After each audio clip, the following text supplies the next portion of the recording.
കുഞ്ഞിച്ചു മിന്നസാൻ welcome back to another video. ഞാൻ നിങ്ങളുടെ സ്വന്തം എക്സ്ട്രാ കൊമിക്. സോ നമ്മൾ ഇന്ന് നോക്കാൻ പോകുന്നത് ഗാച്ചക്കുട 10ാമത്തെ എപ്പിസോഡിൻ്റെ മലയാളം എക്സ്പ്ലനേഷൻ ആണ്. ഗൈസ്, ഈ വീഡിയോ ആദ്യമായിട്ട് കാണുന്ന ഏതെങ്കിലും കൂട്ടുകാരുണ്ടെങ്കിൽ ഇപ്പം തന്നെ നമ്മുടെ വീഡിയോ ലൈക്ക് ചെയ്യാനും സബ്സ്ക്രൈബ് ചെയ്യാനും നിങ്ങളുടെ ഫ്രണ്ട്സിന് നമ്മുടെ വീഡിയോ ഒന്ന് എത്തിച്ചു കൊടുക്കാനും മറക്കണ്ട ഗൈസ്. പിന്നെ ഒരു കാര്യം, ഗാച്ചക്കുട എന്ന് പറയുന്നത് മെയിൻലി ഒരു ആക്ഷൻ ബേസ്ഡ് ആനിമി സീരീസ് ആണ്. സോ ആക്ഷൻ ബേസ്ഡ് സീരീസ് ഒന്നും നമുക്ക് പ്രോപ്പർലി എക്സ്പ്ലെയിൻ ചെയ്യാൻ സാധിക്കുന്നില്ല. അതുകൊണ്ട് തന്നെ വീഡിയോ കാണുന്നവരെ എല്ലാവരും തന്നെ ഈ ഒരു സീരീസിൻ്റെ എപ്പിസോഡ് കണ്ടതിന് ശേഷം മാത്രമേ നമ്മുടെ ഈ ഒരു വീഡിയോ കാണാൻ സാധിക്കുള്ളൂ. അങ്ങനെയാണെന്നുണ്ടെങ്കിൽ നിങ്ങൾക്കുണ്ടാകുന്ന ഡൗട്ട്സ് ഒക്കെ ക്ലിയർ ആകുന്നതായിരിക്കും, നിങ്ങൾക്ക് ഈ എപ്പിസോഡ് കുറച്ചുകൂടെ മനസ്സിലാകുന്നതായിരിക്കും. അങ്ങനെ ഈ എപ്പിസോഡ് തുടങ്ങുന്നിടത്ത് നമുക്ക് നമ്മുടെ റെമിലിനെ കാണാൻ സാധിക്കും. അതേപോലെ തന്നെ റൂഡോ അവിടെ ഇരിപ്പുണ്ട്. പക്ഷേ റൂഡോ മോതറെ അവൾ കുത്തി വരച്ചിരിക്കുകയാണ്. റൂഡോ ദേഷ്യപ്പെടുന്നുണ്ട് അവളുടെ, നീ എന്തുവാണ് എൻ്റെ മുഖത്ത് കാണിച്ചെന്നും പറഞ്ഞുണ്ട്. പക്ഷേ അവൾ വലിയ മൈൻഡൊന്നും കൊടുക്കത്തില്ല. കുറച്ച് കഴിയുമ്പോൾ അവൾ പറയുന്നുണ്ട്, നമുക്ക് എന്തായാലും ആദ്യം മുതൽ തുടങ്ങാം. സോ ഞാനാണ് റെമിലിൻ, ഏറ്റവും പുതിയ സ്പെൽ കാസ്റ്ററാണ്. ഞാൻ എന്തായാലും നിങ്ങളോട് വർക്ക് ചെയ്യാൻ ആഗ്രഹിക്കുന്നു. ആ സമയത്ത് എൻജിൻ ചോദിക്കുന്നുണ്ട്, അല്ല അപ്പോൾ ഇവൾ എത്രാമത്തെ സ്പെൽ കാസ്റ്ററാണ്? കൃത്യമായി പറഞ്ഞു കഴിഞ്ഞാൽ 6 തോന്നുന്നു. 6? സത്യം പറഞ്ഞാൽ ഇവിടുത്തെ ഹിസ്റ്ററി ഒന്നും എങ്ങും എഴുതി വെച്ചിട്ടില്ല, ഇങ്ങനെ പറഞ്ഞു കേട്ടുള്ള അറിവ് മാത്രമേ ഉള്ളൂ. പിന്നെ ഒരു കാര്യം കൂടെ ഉണ്ട്, എനിക്ക് ഒരാളുടെ മേത്ത് വരക്കണമെന്നുണ്ടെങ്കിൽ അവരുടെ പൂർണ്ണമായ കൺസെന്റ് വേണം, അല്ലെങ്കിൽ എനിക്ക് സ്പെല്ല് കാസ്റ്റ് ചെയ്യാൻ സാധിക്കത്തില്ല. ആ സമയത്ത് എൻജിൻ പറഞ്ഞത്, ഇത് സത്യം പറഞ്ഞാൽ നമ്മുടെ ഗോബിനെ പോലെ തന്നെയാണല്ലോ. സോ എല്ലാ സ്പെൽ കാസ്റ്റേഴ്സിനും സെയിം ആയുള്ള എബിലിറ്റീസ് ആണ്. സെയിം ആണെന്ന് ചോദിച്ചു കഴിഞ്ഞാൽ ഏകദേശം സെയിം ആണ്, പക്ഷേ അവരുടേതായ ഒരു യുണീക്നെസ്സും കാണും. സോ അവരുടേതായ ഒരു യുണീക്നെസ് കൊണ്ട് അവർക്ക് എന്തെങ്കിലും ഡിഫറൻ്റ് ആയിട്ട് ചെയ്യാൻ സാധിക്കുമല്ലേ. അതുമാത്രമല്ല, എന്നെ ഗോബ് സെലക്ട് ചെയ്തതും ഗോബിനെ അതിനു മുമ്പുള്ള ആൾ സെലക്ട് ചെയ്തതും എല്ലാത്തിനും ഒറ്റയൊരു റീസൺ കൊണ്ട് തന്നെയാണ്. അത് ഫ്രീഡവും പ്ലേയും ഉള്ള കാരണം തന്നെയാണ്. കാര്യം ഞങ്ങൾ പടം വരക്കാൻ നേരത്ത് ഞങ്ങൾ മറ്റൊന്നിനെ പറ്റി ആലോചിക്കാറില്ല, ഞങ്ങൾക്ക് ഇഷ്ടമുള്ളത് വരക്കും. സോ നീയും ഏകദേശം ഗോബിനെ പോലെ തന്നെയാണല്ലേ, സോ അവനെ പോലെ തന്നെയാണ് നീയും ചിന്തിക്കുന്നത്.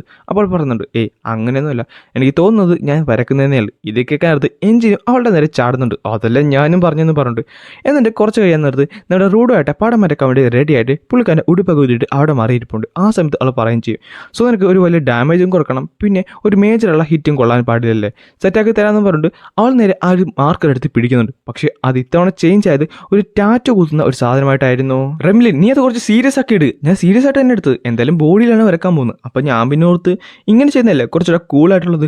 ആ സമയത്ത് എഞ്ചിൻ പറഞ്ഞിട്ട്, നിനക്ക് സ്പെല്ലിംഗ് കാസ്റ്റ് ചെയ്യാൻ സാധിക്കും, നിനക്ക് നിന്റെ ഇൻസ്ട്രുമെന്റ് ചേഞ്ച് ചെയ്യാൻ സാധിക്കുമോ? നീ ശരിക്കും പേടിപ്പെടുന്ന ഒരാളാണല്ലോ.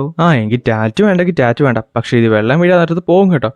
എന്തായാലും ഞാൻ വരക്കാൻ ഞാൻ സ്പെൽ കാസ്റ്റ് ചെയ്യാൻ പോകുമെന്ന് പറഞ്ഞിട്ട് പുള്ളിക്കാരി അങ്ങനെ വരക്കാൻ തുടങ്ങിയിട്ടുണ്ട്. അങ്ങനെ റൂഡോയുടെ മുഖത്ത് ആ ഒരു പടം വരച്ച് കഴിഞ്ഞ് അവർ നേരെ അവിടുന്ന് ഇറങ്ങുവാണ്. പക്ഷേ റൂഡോയുടെ മേത്ത് മാത്രമല്ല, അവിടെ ഉണ്ടായിരുന്ന 9 പേരുടെ മേത്താണ് അവൾ വരച്ചിരുന്നത്. അതുകൊണ്ട് തന്നെ അവൾ ശരിക്കും ടയേർഡായിട്ട് തിക്കുവാണ്. അങ്ങനെ അവർ നേരെ എൻട്രൻസിൻ്റെ അവിടേക്ക് വന്നിട്ടുണ്ട്. ഇതാ കാണുന്നത്, അവിടെ നേരത്തെ ഉണ്ടായിരുന്ന 2 പേരുണ്ടല്ലോ, അവന്മാർ മേയറിൻ്റെ ഒക്കെ കിടന്ന് ദേഷ്യപ്പെടുന്നുണ്ട്. മേയർ, ഇതെന്ത് കോപ്പാണ്? ഞാൻ നേരത്തെ പറഞ്ഞല്ലേ ഞാൻ ആയിക്കോളാം അടുത്ത ആളെന്ന്, പക്ഷേ ഇതെന്തിനാണ് ഈ കൊച്ചിൻ്റെ കൈ കൊടുത്തിരിക്കുന്നത്? ഞാനല്ലേ കുറച്ചുകൂടെ വേർത്തി, ഇത്ര പേരാണ് എന്നെ കാണാൻ വേണ്ടിയിരുന്നത്. ഞാൻ ആ ഒരു പെർഫെക്റ്റ് അല്ല ആർട്ട് കോൺടെസ്റ്റ് വിജയിച്ചതുമല്ലേ, പിന്നെന്താണ് ഞാൻ ഒരു സ്പെൽ കാസ്റ്റർ ആകാമെന്ന് പറഞ്ഞിട്ട് നമ്മുടെ മേയറിനെ നേരെ കിടന്ന് ചൂടാന്നുണ്ട്. നിന്റെയൊക്കെ ഈ ആർക്കും കൊള്ളാത്ത ആറ്റിറ്റ്യൂഡ് കാരണമാണ് നിനക്ക് അതൊന്നും ആകാൻ പറ്റാഞ്ഞ്. എന്നിട്ട് ഇവിടെ കിടന്ന് കാർന്ന, എന്നിട്ട് അവൻ കിടന്ന് ദേഷ്യപ്പെടുന്നുണ്ട്. മര്യാദക്കില്ല ഫ്രണ്ടിൽ നിന്ന് മറിച്ചു, ഇനി എങ്ങനെ നിന്നെയൊക്കെ കണ്ടാൽ നിനക്ക് തലയടിച്ച് പൊട്ടിക്കുമെന്ന് പറഞ്ഞു. ഇതൊക്കെയൊക്കെ അടുത്ത് അവന്മാർ അവിടുന്ന് പോകുന്നതുകൊണ്ട് എഞ്ചിനൊക്കെ പറയുന്നുണ്ട്, അല്ലെങ്കിൽ മേയർ ഇങ്ങനെയാണ്, ദേഷ്യം വന്നു കഴിഞ്ഞാൽ പിന്നെ പിടിച്ചാൽ കിട്ടത്തില്ല. അങ്ങനെ അവർ നേരെ അവരുടെ വണ്ടി അടക്കം വന്നിട്ടുണ്ട്. എന്നിട്ട് മേയറിൻ്റെ അടുക്കലും റെമിലിൻ്റെ അടുക്കലും പോകുവാണെന്ന് പറയും ചെയ്യും. ഈ സമയം റൂഡേ അവളിൻ്റെ താങ്ക്സ് പറയുന്നുണ്ട്. അവളും പറയുന്നുണ്ട്, എന്താ ഞാനും ഇടയ്ക്ക് ക്ലീനേഴ്സിലേക്ക് വരാമെന്ന്. അങ്ങനെ അവരവിടെ നിന്ന് പോകുവാണ്. ഈ സമയത്ത് ചോദിക്കുന്നുണ്ട്, അല്ല നമ്മളൊരു ഡയറക്റ്റ് ക്ലീനേഴ്സിലേക്കാണ് പോകുന്നത്? അതെ, നമുക്ക് എന്തായാലും ഇനി ക്ലീനേഴ്സിലേക്ക് പോകാം, കാര്യം നിൻ്റെ ഫുൾ ഫേസ് നമുക്ക് എടുക്കണ്ടേ. പറഞ്ഞതുപോലെ നിനക്കൊരു ട്രീറ്റ് തന്നെ ഇല്ലാതെന്ന് പറഞ്ഞുകൊണ്ട് പിന്നെ കാണിക്കുന്നത് ഒരു ഗോഡാണ്. അതിൻ്റെ അകത്താട്ടെ കുറേ അധികം സാധനങ്ങൾ ഇരിപ്പുണ്ടായിരുന്നു. ഇതെല്ലാം കാണുന്നിടത്ത് റൂഡോ സത്യം പറഞ്ഞ സന്തോഷമായിട്ടിരിക്കുവാണ്. ആ സമയത്ത് എഞ്ചിൻ പറയുന്നുണ്ട്, ഒരു കാര്യം ചെയ്യ്, നമ്മൾ എന്തായാലും ഒരു വഴിക്ക് പോകുവാണ്, നിനക്ക് ഇഷ്ടമുള്ള സാധനം എടുത്ത് വണ്ടിയുടെ അത് കയറ്റിക്കോ. എന്നിട്ട് പുള്ളിക്കാരി ഇങ്ങനെ സംസാരിച്ചിങ്ങനെ. പക്ഷേ അതിനു മുമ്പ് തന്നെ റൂഡോ ആ സാധനങ്ങളൊക്കെ വാരാൻ പോയിട്ടുണ്ട്. ഇവന് ഈ സാധനം ഭയങ്കര ഇഷ്ടമാണല്ലേ. പിന്നെ കാണിക്കുന്നത് ആ ട്രാഷിൻ്റെ മുകളിൽ നിൽക്കുന്ന ഒരു ടി വിയാണ്. ആ ടി വിയുടെ അകത്ത് പെട്ടെന്നായിരുന്നു ഒരു പടം വരുന്നത്. അതിലേക്ക് സൂം ചെയ്യുന്നിടത്താണ് അതൊരാളാണെന്ന് മനസ്സിലാകുന്നത്. അത് മാത്രമല്ല, അവൻ്റെ കയ്യിൽ റൂഡോ ഇട്ടിരിക്കുന്ന ആ സെയിം ഗ്ലൗസും അവൻ്റെ മുതുകത്ത് നേരത്തെ കാണിച്ചിട്ടുള്ള നമ്മുടെ റൈഡേഴ്സിൻ്റെ ലീഡർ ഇട്ടിരിക്കുന്ന ആ ഒരു ഉടുപ്പുമാണ്. ചുരുക്കം പറഞ്ഞാൽ വാച്ച്മാൻ സീരിയസ് ആയിരുന്നു. അങ്ങനെയാണ് അവിടെ കൊണ്ട് കട്ടാവുന്നത്. പിന്നെ കാണിക്കുന്നത് ക്ലീനേഴ്സിലേക്ക് അവർ ചെന്ന് കയറാൻ നേരത്ത് കഴിഞ്ഞു എന്ന് പറഞ്ഞ് ഒരുത്തൻ കിടന്ന് ബഹളം ഉണ്ടാക്കാണ്. റോഡോക്ക് അത് ആരാന്ന് മനസ്സിലായിട്ടില്ല. ആ സമയത്ത് അവൾ പറഞ്ഞിട്ടുണ്ട്, നിങ്ങൾ തിരിച്ചു വന്നല്ലേ, ഞാനെന്തായാലും അവനെപ്പറ്റി കേട്ടിരുന്നു. ആ സമയത്ത് വീണ്ടും അവൻ കിടന്ന് ബഹളം ഉണ്ടായിക്കൊണ്ടിരിക്കുകയാണ്. ഞാൻ ചെയ്ത് കഴിഞ്ഞു, നിനക്ക് പറ്റുന്ന രീതിയിൽ തന്നെ ഞാൻ ചെയ്ത് കഴിഞ്ഞു, ഞാൻ അടിപൊളിയാക്കി നിന്റെ മാസ്ക് റെഡി ആക്കിയിട്ടുണ്ടെന്ന് പറഞ്ഞത്. ആ ടൈമിൽ എഞ്ചിൻ പറഞ്ഞിട്ടുണ്ട്, എടാ അവൻ്റെ പേരാണ് ഓഗസ്റ്റ്. നമ്മളെ ക്ലീനേഴ്സിൻ്റെ ഗിയേഴ്സൊക്കെ മേക്ക് ചെയ്യുന്നത് അവനാണ്. ആ സമയത്ത് അവൻ പറയുന്നുണ്ട്, ഞാനെന്തായാലും റൂഡോയുടെ ഫുൾ ഫേസ് ഫുള്ളി റെഡി ആക്കിയിട്ടുണ്ട്. സത്യം പറഞ്ഞാൽ അവൻ്റെ മെഷർമെൻറ്റ്സ് ഒന്നും എനിക്ക് എടുക്കാൻ സാധിച്ചില്ല. അതുകൊണ്ട് തന്നെ അവൻ ഉറങ്ങിക്കിടന്ന സമയത്ത് ഞാനത് പോയി എടുത്തിരുന്നു. അത് മാത്രമല്ല റിയോയും ബാക്കിയുള്ളവരൊക്കെ പറഞ്ഞതുകൊണ്ട് തന്നെ അവന് പറ്റിയ രീതി ഒരു കീട്ടില്ല മാസ്ക് ഞാൻ റെഡി ആക്കിയിട്ടുണ്ട്. മെഷർമെൻറ്റ്സോ? അത് ഞാൻ ഉറങ്ങിക്കിടന്നപ്പോഴോ? പിന്നെ കാണിക്കുന്നത് റൂഡ് ഉറങ്ങിക്കിടന്നപ്പോൾ ഇവൻ അവൻ്റെ റൂമിലേക്ക് കയറി ചെല്ലുന്നതാണ്. റൂഡ് എപ്പോഴും അങ്ങനെ തന്നെയാണെന്ന് നമ്മൾ റിയോ പറയുന്നുണ്ട്. അവൻ എപ്പോഴും ഉറങ്ങാറില്ല. അത് മാത്രമല്ല ഉറങ്ങാൻ നേരത്ത് ആ ഒരു ഡോർ കുറ്റിയിടാറില്ല. ഈ സമയത്ത് പെട്ടെന്ന് അവരുടെ ഹീലർ വന്നിട്ട് അവനെ കയറി പിടിച്ചിട്ട് പറഞ്ഞു, ചേട്ടാ ഒന്ന് മിണ്ടാതിരിക്കാൻ നോക്കെന്ന് പറഞ്ഞിട്ട്. സത്യം പറഞ്ഞാൽ അവർ രണ്ടുപേരും സിബ്ലിങ്സ് ആണ്. പിന്നെ കാണിക്കുന്നത് അവരെല്ലാവരും പുറത്തേക്ക് ഇറങ്ങുന്നതാണ്. റൂഡോയുടെ കയ്യിലായിട്ട് ആ ഒരു സൂട്ട് കേസ് ഉണ്ട്. ആ സമയത്ത് അവർ പറയുന്നുണ്ട്, പറഞ്ഞതുപോലെ റൂഡോ നിന്റെ ചോക്കർ ഇങ്ങോട്ടെടുത്തേ. അങ്ങനെ ചോക്ക് റൂവിൽ കൊടുക്കുകയും ചെയ്യും. ഈ സമയത്ത് അവരെല്ലാവരും തന്നെ അവരുടെ കൈയൊക്കെ മുറിക്കുന്നുണ്ട്, അതായത് ബ്ലഡ് എടുക്കുന്നുണ്ട്. എന്നിട്ട് റൂഡോടെ ആ ഒരു ചോക്കറി കൊണ്ടുപോയി വെക്കുകയും ചെയ്യും. അതായിട്ട് അലിഞ്ഞ് കയറുകയും ചെയ്യും. എന്നിട്ട് പറയുന്നുണ്ട്, ഈ ചോക്കർ എന്ന് പറയുന്നത് ഒരു ഫോൺ പോലെ തന്നെയാണ്. നമുക്ക് അങ്ങോട്ടും ഇങ്ങോട്ടും കമ്മ്യൂണിക്കേറ്റ് ചെയ്യാൻ സാധിക്കും. ലൈക്ക് ബ്ലഡ് കൊടുത്തു കഴിഞ്ഞാൽ നമുക്ക് അങ്ങോട്ടും ഇങ്ങോട്ടും കമ്മ്യൂണിക്കേറ്റ് ചെയ്യാൻ സാധിക്കും. പിന്നെ എല്ലാവർക്കും നമ്മളിത് കൊടുക്കാറില്ല, നമുക്ക് ഏറ്റവും പ്രിയപ്പെട്ടവർക്ക് മാത്രമേ ഇത് കൊടുക്കാറുള്ളൂ. സോ ഇത് ഇവിടുത്തെ ഒരു ടെക്കാണല്ലേ. അതുപോലെ ഇതെങ്ങനെയാണ് വല്ല ഗീവേഴ്സിൻ്റെ പവർ വല്ലതുമാണ്.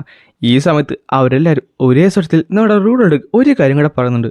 അപ്പോൾ റൂഡോ എങ്ങനെ നിന്റെ ചോര ഞങ്ങൾക്ക് തരുമല്ലേ? ഇത് കേൾക്കാൻ നേരത്ത് റൂഡ് നൈസായിട്ടൊന്ന് ഞെട്ടുന്നുണ്ട്. അത് കഴിഞ്ഞ് നമ്മൾ കാണുന്നത് അവരെല്ലാവരും കൂടെ നോ മാൻസ് ലാൻഡിലേക്ക് പോകുന്നതാണ്. ആ ഒരു പെണ്ണിനെ തേടി അവരുടെ വണ്ടിയിടാത്തായിട്ട് ആ ഒരു TV ഉണ്ടായിരുന്നു നമ്മൾ നേരത്തെ കണ്ടത്. അത് കഴിഞ്ഞ് കാണിക്കുന്നത് അവരെല്ലാവരും കൂടെ ആ ഒരു ഡെസേർട്ടിലേക്ക് വന്നതാണ്. അവരെല്ലാവരും അവരുടേതായ മാസ്കും വെച്ചിട്ടുണ്ട്. സോ ഇത് കുറച്ച് എക്സൈറ്റിംഗ് ആണെന്ന് പറയുന്നുണ്ട്. കാര്യം അതാണ് പെൻഡ the desert of no man's land. ടാംസ് നേരെ താഴത്തേക്ക് വന്നിട്ടുണ്ട്. ഈ സമയത്ത് ദൂരത്തൂടെ എന്തോന്ന് പോകുന്നുണ്ടായിരുന്നു. അത് പെട്ടെന്ന് ഇവരുടെ നേരെ തിരിച്ചു വരികയും ചെയ്യും. ഈ സമയത്ത് നമ്മുടെ എൻജിൻ പറയുന്നുണ്ട്, റൂഡോ അപ്പോൾ എങ്ങനെ ഇവിടെ നിന്നായിരിക്കും നമ്മുടെ ഇൻവെസ്റ്റിഗേഷൻ തുടങ്ങുന്നത് ആ ഒരു പെണ്ണിന് വേണ്ടി. ആ ടൈമിലിട്ട് റൂഡോ അവിടേക്ക് നടന്നു വന്നിട്ടുണ്ട്. സോ നിന്റെ ഗ്ലൗസ് അതായത് 3R യൂസ് ചെയ്ത് അവന്മാരെ എല്ലാവരും തീർത്തേക്കെന്ന് പറയാൻ നേരത്ത് റൂഡോ നേരെ താഴത്തേക്ക് ചാടിയിട്ടുമുണ്ട്. പിന്നെ കാണിക്കുന്നത് നമ്മൾ നേരത്തെ കണ്ട പോലത്തെ ഒരു TV ആയിരുന്നു. ആൻഡ് ഇത്തവണ റേഡിയസിൻ്റെ കൂടെയായിരുന്നു അവരുണ്ടായിരുന്നത്. അതിനകത്ത് നമ്മുടെ ജാഗർ പറയുന്നുണ്ട്, അപ്പോൾ ബോസ് പെൻഡ ദി ഡെസേർട്ടിലല്ലേ നമ്മൾ പോകേണ്ടത്, പക്ഷേ എന്തിനാണ് അവിടേക്ക് പോകേണ്ടത്? അത് നിനക്ക് അവിടെ ചെല്ലുമ്പോൾ മനസ്സിലാകുന്നതാണ്. പിന്നെ കാണിക്കുന്നത് നമ്മുടെ ടൊമീനെയാണ്. പുള്ളിക്കാരുടെ അവിടെയുള്ള ബീസിനെ പറ്റിയൊക്കെ നോട്ട്സ് എഴുതിക്കൊണ്ടിരിക്കുകയാണ്, അത് ക്ലീനേഴ്സിനെ ഹെഡ് ക്വാർട്ടേഴ്സിലേക്ക് കൊടുക്കാനായിട്ട്. അത് കഴിയുമ്പോൾ അവർ ഓരോരുത്തരായിട്ട് ഫൈറ്റും തുടങ്ങിയിട്ടുണ്ട്. അതായത് നമ്മുടെ റിയോയും കുറേ അധികം ട്രാഷ് ബീസിനെയൊക്കെ ഡിഫീറ്റ് ചെയ്യുന്നുണ്ട്. അതെല്ലാം മേജർലി എന്താ പറയുക സ്കോർപ്പിയൻ ടൈപ്പ് ബീസ്റ്റാണ്. ഇതേ സമയം നമ്മുടെ സാക്കയുടെ അടുത്തേക്കും കുറച്ചധികം ബീസ്റ്റ് വരുന്നുണ്ട്. പക്ഷേ സാക്കയെ വളരെ നിസ്സാരമായിട്ട് തന്നെ അതിനൊക്കെ ഡിഫീറ്റും ചെയ്തിട്ടുണ്ട്. പക്ഷേ പെട്ടെന്നായിരുന്നു സാക്കയുടെ ചുറ്റിന് കുറച്ചധികം ട്രാഷ് ബീസ്റ്റ് വന്നിരുന്നത്. അതായത് അവനെ ഫുള്ളി കോർണർ ചെയ്ത് കഴിഞ്ഞു. ആ സമയത്താണ് മുകളിൽ നിന്ന് ഒരാൾ വരുന്നത്. അത് മറ്റാരുമില്ലായിരുന്നു, നമ്മുടെ എഞ്ചിനായിരുന്നു. എഞ്ചിൻ വന്ന് ഒരു മാസീവ് ആളുകൾ അറ്റാക്ക് ചെയ്യുകയും അവിടെയുള്ള ഓൾമോസ്റ്റ് എല്ലാ ബീസിനെയും അവൻ ഡിഫീറ്റ് ചെയ്യുകയും ചെയ്യും. പക്ഷേ അതിനകത്ത് ഒരെണ്ണം മാത്രം ബാക്കിയായിട്ട് നിൽക്കും. ഈ ടൈമിൽ നമുക്കൊരു പെണ്ണിനെ കാണാൻ സാധിക്കുന്നുണ്ട്. അവളാട്ടെ ഇവയെ ശ്രദ്ധിക്കുന്നുണ്ട്, അതായത് ദൂരത്ത് എന്താ ഫൈറ്റ് നടക്കുന്ന ശ്രദ്ധിക്കുന്നുണ്ട്. ഈ ടൈമിൽ റൂഡോ പെട്ടെന്ന് അവിടേക്ക് വന്ന് ഒരു കീബോർഡ് എടുത്തിട്ട് അതങ്ങോട്ട് ട്രാൻസ്ഫോം ചെയ്യുന്നുണ്ട്. എന്നിട്ട് എന്തൊക്കെ ലൈക്ക് ടൈപ്പ് ചെയ്യാൻ തുടങ്ങും. അത് കഴിഞ്ഞ് കാണിക്കുന്നത് ആ കീ ലെറ്റേഴ്സ് എല്ലാം കൂടെ നേരെ മുകളിലേക്ക് പോയി ആ ട്രാഷ് ബീസിനെ അങ്ങോട്ട് അറ്റാക്ക് ചെയ്യുന്നതാണ്. എന്നിട്ട് ആ ട്രാഷ് ബീസിനെ അങ്ങോട്ട് അറ്റാക്ക് ചെയ്യുന്ന അതിനോട്ട് ഡിഫീറ്റ് ചെയ്യുന്നതാണ്. അവിടെ ഫുള്ളും പൊടിയായിരുന്നു. റൂഡോടെ അവനെ കണ്ണൊക്കെ തുടഞ്ഞിട്ട് ഈ സമയത്ത് ഡെൽമണും അതുപോലെ ടാംസും കൂടെ അവിടേക്ക് വരുന്നുണ്ട്. എന്നിട്ട് റൂഡോനെ പ്രശംസിക്കുന്നുണ്ട് റൂഡോ ചെയ്ത കാര്യം കാണാൻ നേരത്ത്. ഈ ടൈമിൽ അവരിനി എന്ത് ചെയ്യുന്ന ആലോചിക്കുന്നതാണ് പെട്ടെന്ന് ദൂരത്തുനിന്ന് ഒരു പെണ്ണ് അവരുടെ അടുത്തേക്ക് നടന്നു വരുന്നത്.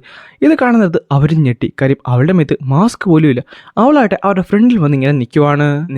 നിങ്ങളെല്ലാവരും ആമോനെ കാണാൻ വന്നവരല്ലേ?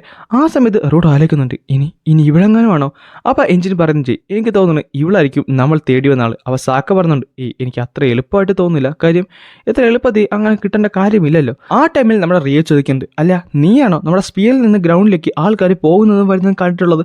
അപ്പോൾ അവൾ പറയും ചെയ്യും, അത് ഞാൻ തന്നെയാണ്. അപ്പോൾ അവർ പറയുന്നുണ്ട്, സോ നമ്മൾ തേടി വന്ന ആൾ നമ്മുടെ അടുത്തേക്ക് തന്നെ വന്നില്ല. അവളെ കണ്ടിട്ട് വലിയ പ്രശ്നക്കാരിയാണെന്ന് തോന്നുന്നില്ല. ആ ടൈമിൽ അവൾ നൈസ് ചുമക്കുന്നുണ്ട്. എന്നിട്ട് പറയും ചെയ്യും, ഇവിടെ നിന്ന് സംസാരിക്കുന്നത് കുറച്ച് ബുദ്ധിമുട്ടല്ലേ, നമുക്ക് ആമയുടെ വീട്ടിലേക്ക് പോയാലോ? ഈ ആമ എന്ന് പറഞ്ഞത് അവൾ തന്നെയാണ് കേട്ടോ. അപ്പോൾ പറഞ്ഞു.